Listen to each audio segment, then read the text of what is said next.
So I want to get started by asking about your history. Sure. How'd you come to criminal law? What were some of the things that you did before you became a Sure. lawyer, and what brought you to want to become a lawyer? Okay, this is a pretty multi-layered question. I grew up in Scarborough at Markham and Eglinton. It is a very working class neighborhood. Basically, my dad was a mechanic in a factory, and my mother worked part-time at Kmart, and they had a bungalow in a neighborhood. Basically have a whole bunch of bungalows, and on the outskirts it's all public housing.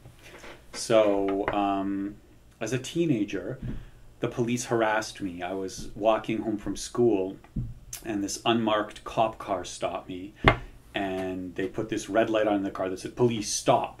And so I stopped, and these cops got out of the car and started harassing me and saying, what's going on in this neighborhood? Do you know what's going on? You know who's doing what? And I'm like, I'm sorry, I don't know what you're talking about. And they were very, very rough with me, very, very, I don't want to say aggressive, but trying to scare the shit out of me to make me talk about who knows what, because I didn't know what was going on. But it was a very uncomfortable experience. And they say, oh, you can always tell a teacher if you have a problem. So the next day at school, I told my homeroom teacher, the cops, they harassed me last night. They kind of made me feel really uncomfortable. It was bordering on, aggressive. I didn't like it. And the teacher said, oh, it's good they did that to you, because the area around Markham and Eglinton is known to be bad, and that's what cops have to do.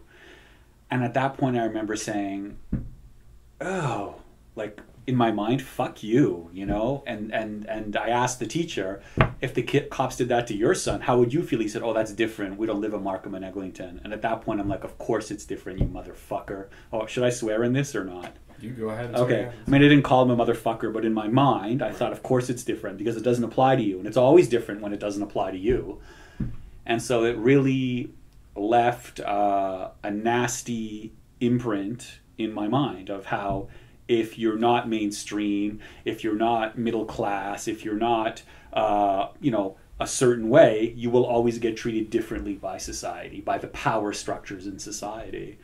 So I filed the experience. That was grade 12. And then in Ontario, we used to have grade 13. And so I went to university after grade 13, and I studied business, not because I was particularly interested in it, but I was a paranoid 18-year-old working class ethnic kid, so I needed to study something practical. But in university, I realized very quickly I loved things like sociology and history and politics, and I didn't really care about the business classes. I did them because I had to.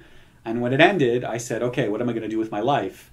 And I had a B average in undergrad, which wasn't shitty, but it wasn't high enough to get into law school right away. So I went to teachers college, and when I was teaching, I taught in the inner city for 5 years, and lo and behold, surprise, surprise, what do you see? The same bullshit that happened to me is now happening to these kids from even worse neighborhoods than mine. Cops harassing them, teachers telling them they're no good. It was just like the cycle of marginalization all over again, yeah? There's this case where a kid who was a visible minority, his house got robbed, and he came to school and said, I'm sorry, they stole my knapsack, miss. I didn't get my homework done. You know what the teacher said to me? She said, I wonder what he was doing to have his house robbed. Yeah, you're not going to say that to the kid who lives in, North Toronto or Rosedale or the Annex, but of course you're going to say it to the kid from the hood, right? It rubbed me the wrong way.